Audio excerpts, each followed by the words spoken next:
పశ్చిమాసియాలో యుద్ధం మరింత భీకరంగా మారుతోంది. ఇరాన్తో పాటు లెబనాన్ పైన ఇజ్రాయెల్ అక్షరాల నిప్పుల వర్షం కురిపించింది. ఇరాన్లోని కీలక ప్రభుత్వ వ్యవస్థను నేలమట్టం చేయడమే టార్గెట్గా టెహ్రాన్తో పాటు కోమ్, ఉరిమయ్య, కెర్మన్షా వంటి ప్రధాన సిటీలపై కూడా రోజంతా బాంబులు, క్షిపణులతో విరుచుకుపడింది. ఇక ఇస్ఫహాన్లోని క్షిపణి నిల్వల కేంద్రంపై బాంబుల వర్షం కురిపించింది.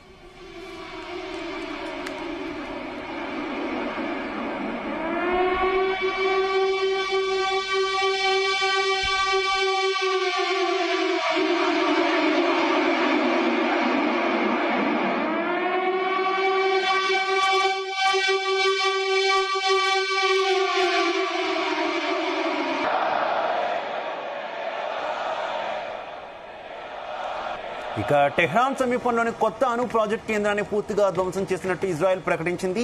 ఇరాన్కు చెందిన YAK-130 యుద్ధ విమానాన్ని టెహ్రాన్ గగనతలంలో కూల్చేసినట్టు సైన్యం వెల్లడించింది. దాడుల ధాటికి తాళ్లలేక దివంగత సుప్రీం నేత అయాతుల్లా అలీ ఖమేనీ అంత్యక్రియల కార్యక్రమాన్ని కూడా ఇరాన్ వాయిదా వేసుకుంది. ఇప్పటిదాకా ఇరాన్కు చెందిన 17 యుద్ధ నౌకలను పేల్చేసినట్టు అమెరికా ప్రకటించింది.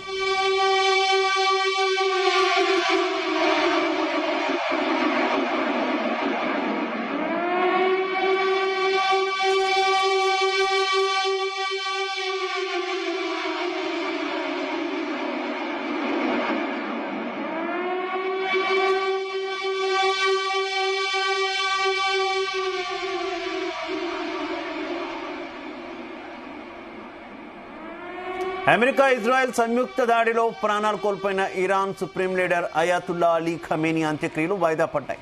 తేదీని తర్వాత ప్రకటిస్తామని ప్రభుత్వ వర్గాలు తెలిపాయి. ఇప్పటికే ఖమేనీ జన్మించిన మషాద్ పట్టణంలో పూడ్చేందుకు భౌతిక కాయాన్ని తరలించారు. అంత్యక్రియలు జరుగుతాయని తొలుత ప్రకటించినా చివరి నిమిషంలో వాయిదా వేశారు. పరస్పర దాడులు కొనసాగుతుండడమే అంత్యక్రియల వాయిదాకు కారణమని తెలుస్తోంది. అంతిమ నివాళులు అర్పించేందుకు ప్రజలు పెద్ద సంఖ్యలో తరలివచ్చే అవకాశం ఉంది. అంత్యక్రియల ఏర్పాట్లను సమన్వయ మండలి అధ్యక్షుడు మొహసిన్ మహ్మదీ పర్యవేక్షిస్తున్నారు.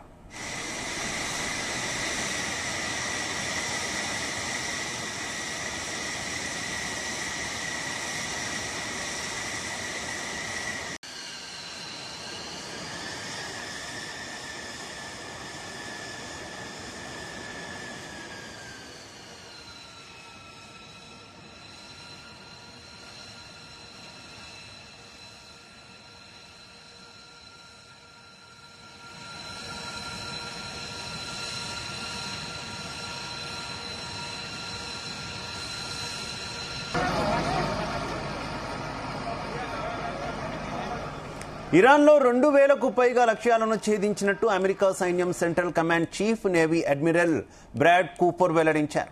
వందలాది ఇరాన్ బ్యాలిస్టిక్ క్షిపణులు, లాంచర్లు, డ్రోన్లను నాశనం చేశామన్నారు. ఇరాన్ ఇప్పటిదాకా 500కు పైగా బ్యాలిస్టిక్ క్షిపణులు, 2000కు పైగా డ్రోన్లు ప్రయోగించిందని తెలిపారు. ఇరాన్లో ఇప్పటి వరకు 1500 మందికి పైగా మరణించినట్టు తెలుస్తోంది.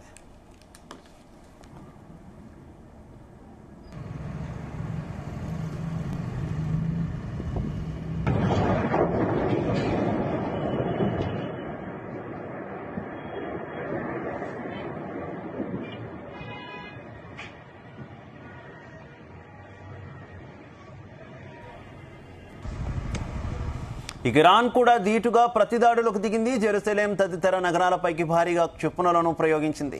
సౌదీ అరేబియా, ఖతర్తో పాటు పలు గల్ఫ్ దేశాలపై కూడా దాడులను కంటిన్యూ చేస్తోంది. దుబాయ్లోని US రాయబార కార్యాలయంపై డ్రోన్లతో దాడి చేసింది. దాంతో కార్యాలయం భారీ మంటల్లో చిక్కింది.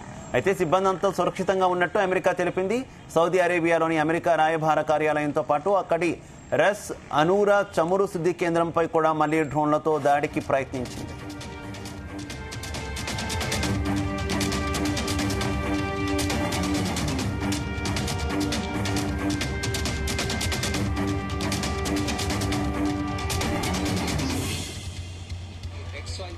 ఇక బహ్రెయిన్లోని US నేవీ 5వ ఫ్లీట్ వ్యవస్థ పైన ఇరాన్ క్షిపణుల వర్షం కురిపించింది. అంతేగాక తన దాడులను టర్కీకి కూడా విస్తరించింది. ఇరాన్ నుంచి తమ గగనతలంలోకి దూసుకొచ్చిన బ్యాలిస్టిక్ క్షిపణిని అడ్డుకున్నట్టు టర్కీ ప్రకటించింది. తమపై అకారణంగా దాడికి దిగిన అమెరికా, ఇజ్రాయెల్తో పాటు పశ్చిమాసియా దేశాలు కూడా తగిన మూల్యం చెల్లించుకోక తప్పదని ఇరాన్ రివల్యూషనరీ గార్డ్ ప్రకటించారు.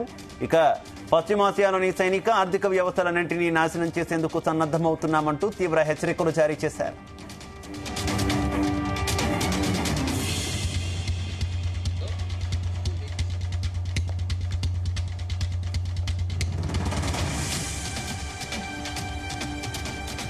ఇక లెబనాన్పై దాడుల తీవ్రతను ఇజ్రాయెల్ మరింత పెంచింది. ఎడతెరిపి లేకుండా వచ్చి పడుతున్న క్షిపణులు, బాంబులతో బీరుడు దద్దరిల్లిపోతోంది. అరమౌన్, సాదియత్ తదితర నగరాలపైన దాడులు కొనసాగుతున్నాయి. తక్షణం సురక్షిత ప్రాంతాలకు వెళ్లిపోవాల్సిందిగా సరిహద్దు ప్రాంతాల్లోని గ్రామవాసులను ఇజ్రాయెల్ హెచ్చరించింది. దాడుల ధాటికి దక్షిణ లెబనాన్లో ఇప్పటికే వేలాది మంది నిర్వాసితులుగా మారారు. ఇక బాల్బెక్లో ఓ నివాస సముదాయంపై జరిగిన దాడిలో కనీసం 4, సాదియత్తులో 6 మరణించినట్టు లెబనాన్ ప్రభుత్వం పేర్కొంది.